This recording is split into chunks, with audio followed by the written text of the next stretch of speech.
welcome back on my beautiful and today very sunny balcony in Cologne. It's going to be 35 degrees Celsius here today, so we are facing a hot day here on the Rhine. But nevertheless, I want to give a little talk today about the Line6 Helix and how to emulate a certain sound of a certain guitar player I really like on the Line6 Helix. And well, this video is going to be about the guitar tone of Ty Tabor, who plays guitar for King's X, which is a great band, and they've released some great records, and they're going to release their next record early September here in Europe. And there has been some talk in the Line6 Helix group on Facebook about Ty's tone and everything. And yeah, I posted a few comments there as well, and bottom line was I promised to do a video on Ty, and yeah, here's the video. Okay, so what are we going to do in this video? I'm going to focus on the guitar tone on this record, Faith, Hope, Love, this is called. Here's me. I bought this in 1990 when it was released, and I liked it instantly.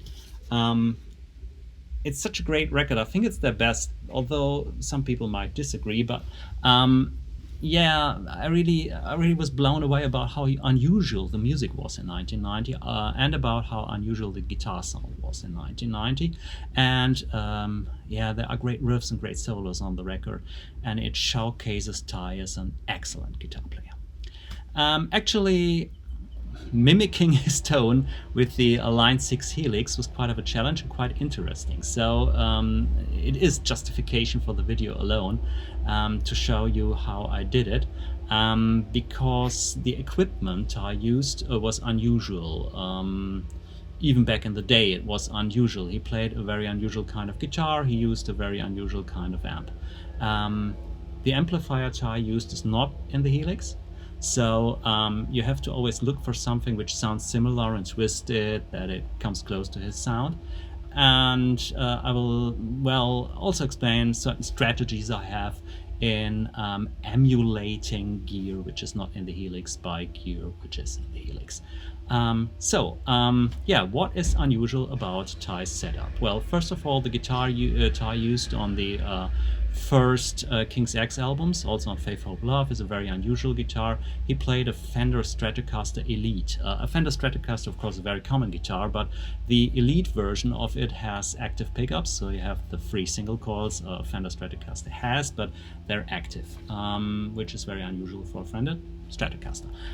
So that was the first challenge I had to overcome, because first of all, I don't own a Fender Stratocaster, because I'm more or less Paul kind of guy, and secondly, active pickups are not something which I'm very fond of, so also a shortage here, but I was lucky. And I'm just going to show you shortly the guitar I will be playing for the remainder of this video, and the guitar I made the sound with.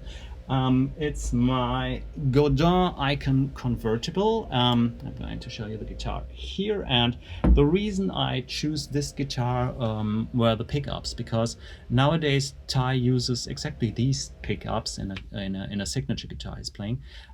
These are the Seymour Duncan P rails, and as you can see, they consist of a P90 and a little single coil with blade magnet. And you can switch forth between either of these variations or both, giving you a full-sized humbucker. So you have like three kind of pickups in one, and one of these three kind of pickups is a single coil. Same on the bridge position, which I'm going to be using, recreating Ty's sound. This little switch over here, no, here. This little switch over here is a switch which makes the pickups active. This is idiosyncratic to the Godin model I'm holding right here, and you can activate the pickups on it, and so you have an active single coil. Of course, the rest of the guitar is hugely different to a Fender Stratocaster. It's made from mahogany, and it's got an ebony fretboard and everything, and it's, well, a little bit less Paul-like. Me being me. Okay, so next problem you have is Ty's amplifier. Ty didn't play any amplifier which is in the Helix. He played an L5 amplifier by, I think, Gibson. And this was a solid state amplifier, very unusual for the early 90s to play something like that. And of course, we don't have much choice for solid state amplifiers in the Helix, and the L5 is not one of them. So yeah, you have to find something similar and twist it and make do with what you've got in the Helix. So we're going to get over to HXEdit, and I'm going to show you how I did all of this. And yeah, that's the next part of this video. Okay, here we are in the preset I made for Ty's sound, and I'm going to show you the central blocks first, the decisions I made, which models in the Helix I chose and why, beginning with the amplifier. The amplifier is the Jazz Rivet. It's a model of the JC120 by Roland, and the reason I choose this is very simple. It's the only solid state amp we have in the Helix. There are no others, and I wanted a solid state sound because Ty used Lab Series L5 amp for the King's X record we are talking about, and that is a solid state amp. So I'm trying to get the solid state amp out of the Jazz Rivet model. To do this, I took down the drive, obviously, as you would on a solid state model.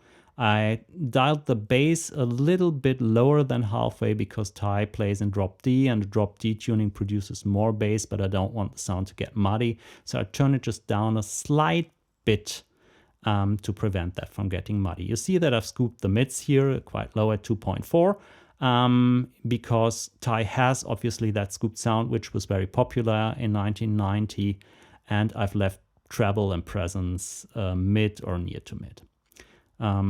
Yeah. Next thing, which is central, of course, is the cap simulation. You would use, I went for an IR by Ownhammer. It's an IR of a Fender Deluxe Reverb. It's the OH112 DVRB FNAXA OH1FO3. The latter being the mic position. They've took a lot of high quality mics and put them quite near to the speaker. This is what the O3 tells us. The speaker is, of course, the one which is in a historic Fender Deluxe Reverb, and the reason I choose that speaker is that it's quite scooped as well. The early Fender amps, or the 60s Fender amps, they're not that early, always had scooped sounds for my ears, which sounded quite the direction that I wanted to go.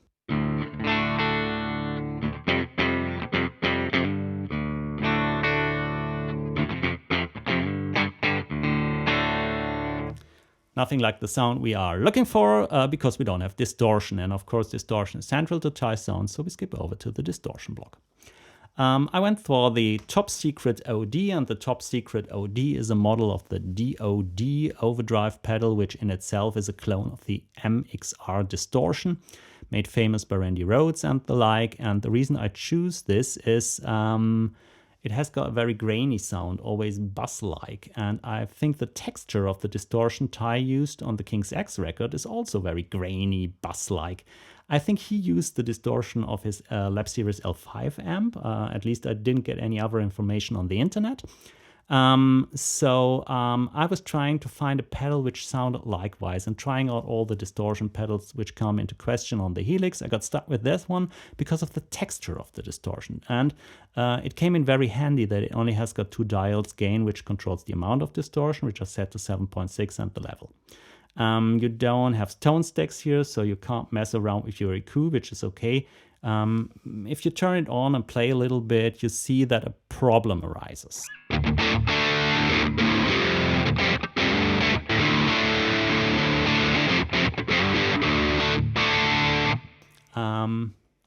Sound is very bright, and obviously the pedal added quite a few mids to everything. That is a problem because we don't want the mids. We are looking for a scooped sound, and the highs sound very bright to me, and we need to filter that out. In order to do so, we're using a parametric EQ after the amp before everything gets set to the IR, which is our speaker emulation. And first of all, I fiddled with the mids. I've swiped through the mids until I found the frequency which was added by the pedal and which didn't fit to the recording by King's X, and I found that to be around 1.7 kilohertz. The mid Q I've left at 1, so I took out quite a broad width of mids, and I turned them down by 5 dB, which is very, very much. So I really scooped that brutally around 1.7, reaching out quite far to the right and the left side of the center frequency of 1.7 kilohertz. So now the signal should be really scooped. The highs, which made it all sound so bright and unpleasant, were around 2.7 kilohertz. I also found that out by swiping through the spectrum. I put the high Q a little bit up, but it's still broad, and I took away around 2 decibels, which is normal if I set an EQ. If I want something to disappear, it's not that drastic as the reduction I used on the mids. And if we now play guitar, it sounds like that.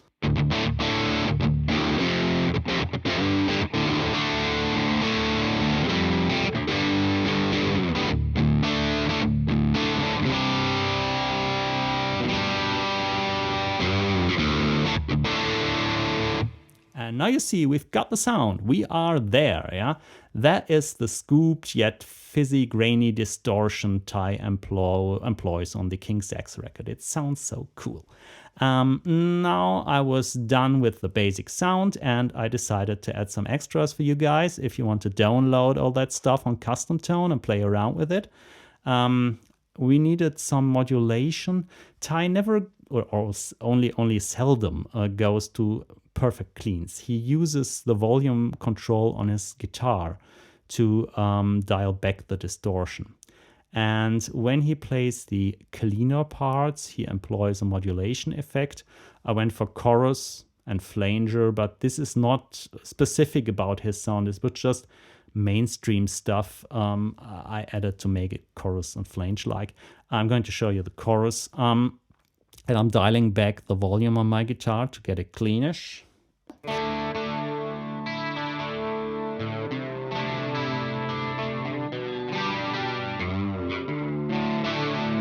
That sounds great.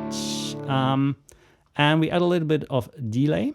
There's nothing special in here. It's the vintage digital. I've left almost everything untouched, save for the mix, which I turned a little bit down. Yeah, putting it on.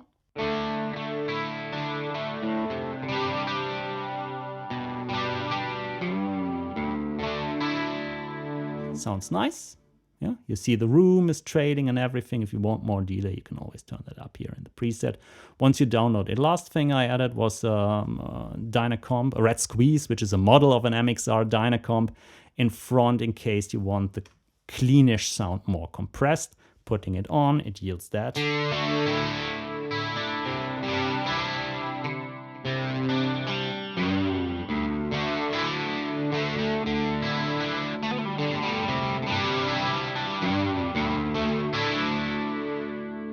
You have to turn the volume on your guitar further down because the Dynacomp makes it louder. Okay, you can download that all for free on Custom Tone. Leave me a feedback, maybe in the comments. That's all I can show you in HX Edit. Yeah, that was it. And now you should know how to recreate Ty's tone on the Helix. And well, you can also download, of course, my preset on Custom Tone. The address on Custom Tone is below in the video description. And if you've liked the video, maybe you give me a thumbs up or subscribe my channel, which would make me very happy. So see you next time, and well, have fun playing guitar meanwhile.